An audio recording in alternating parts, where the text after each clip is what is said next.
to train. So regardless, the pilots are very trained and very well prepared. As you can see, the landings that we've made over the history of the shuttle program have been very safe and very predictable. Now, I have a few minutes left to tell a personal story. I flew my first and my fourth flight on Discovery. So this story is about my first flight, which was STS-63, which the commander was Jim Weatherby, and we flew in February of 1995. And the highlight of the flight was our crew was to perform the first rendezvous and close approach to the Russian space station Mir. So the plan, when it was handed to the crew, was that we would close to 1,000 feet, and we would test the communication, the navigation, and the flying qualities of the shuttle in close proximity to their space station. And we started negotiating with the Russians, and the crew was involved in this also. We had to learn a little bit about how to speak Russian. We mostly used translators. To get the Russians to trust you, you had to drink with them, which unfortunately it was part of their culture. But we did start negotiating at 1,000 feet. We thought that was too far to really complete what was in our test plan and to really find out, are we safe, are we prepared, are we ready to do the first docking flight, which would take place that summer. So through all of this negotiating, we finally got them to come down to 300 feet. So we'll close to 300 feet. Looked at it closer, that's not close enough. We need to go in closer. So we negotiated down to 100 feet. And the months went by, we realized it wasn't going to happen there either. We needed to get closer. So we negotiated down to 30 feet. And that's where, when we launched, that's what the plan was. So launch day, very smooth ascent, no malfunctions, main engine cutoff, still no malfunctions. Then we got to ETSEP, we get a master alarm. One of our jets had failed off. Reset the master alarm, get another master alarm, a second jet failed off, reset that, get a third master alarm, another jet failed. Well, the third one to fail actually failed because it was leaking, and it was jet R1 upper. And it turned out this jet just happened to be facing exactly in the direction that Mir was going to be on our close approach. And it was leaking hydrazine, monomethyl hydrazine, which is actually very toxic. And we obviously don't want to spew this substance on the space station, especially their solar arrays. We obviously didn't want to contaminate the solar arrays. So the rendezvous was canceled after all of this work that we had done, until possibly that we would find a solution. So the ground teams did a fabulous job down in Houston and in Moscow. We tried everything to stop this leak. We closed the manifold to evacuate it. Turn the jet toward the sun, try to bake it out. We ran a different variety of procedures. There's a staged repress and some other things that we did over a couple of days. We finally got the leak down to a trickle. But leaks in space look like snowstorms. You remember John Glenn's Fireflies? That's what I was thinking as I was watching this. It looked like a geyser the first day of the flight. We got it down to a trickle, although it never totally stopped. But over the 4 days, the US and Russian teams on the ground negotiated, and the Russians agreed to go in and do the rendezvous. And we did it, and it was successful.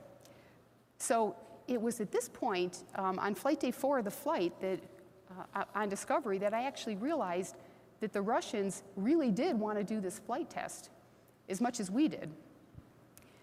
Their strategic goals were the same as ours, and it was really to cooperate and to pave the way for a more expanded future human spaceflight program. So all of that tough negotiating that we had done was really just their style. It's just their culture. So we learned how to work together. So that mission on Discovery reminded me that sometimes small failures can lead to some pretty important lessons learned. And our relationship with our Cold War rivals, the Russian management, the flight directors, the engineers, the cosmonauts, while not perfect, was and is strong. It's especially strong between the astronauts and the cosmonauts. So part of Discovery's legacy, which we don't often talk about, is the role that it played in international cooperation and diplomacy. Thanks. Thank you.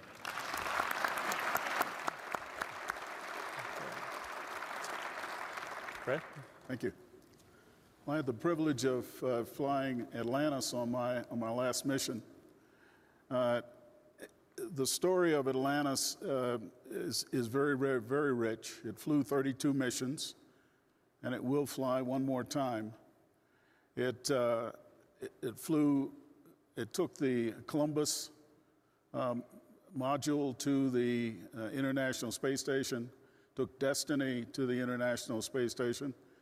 It visited Mir 7 times, and that in itself is quite a record. Atlantis had several records. It had the shortest turnaround time between landing and launch of 50 days. It had the fewest interim problem reports, IPRs. It set the record, and then on its next mission came back, and between it and its follow-on mission, it broke the record. And so it has always been a very clean airplane, and everybody, I think, who has flown it has really enjoyed it. Now, I've got to admit that before every flight, I go talk to the main engines. And I go out on the pad, and I actually talk up into the bells. And some of you may laugh, but the engines respond to me. And I can tell you that it has worked, because I've never aborted or had to unload from the orbiter, and I know some of the people here have had to do that. And if they had taken my advice and talked to the engines, that never would have happened. When I talked to Atlantis engines, it said, okay, we're ready to go. And we launched, and it's very interesting, because on my mission, there were 2 experienced folks on board, 3 experienced folks on board, and 3 rookies. And to fly with rookies is quite an experience.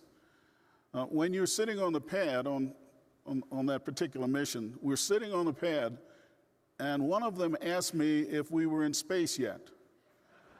And as a commander, you would not want to say, idiot, no. You would say something like, well, not yet. Atlantis was a beautiful bird.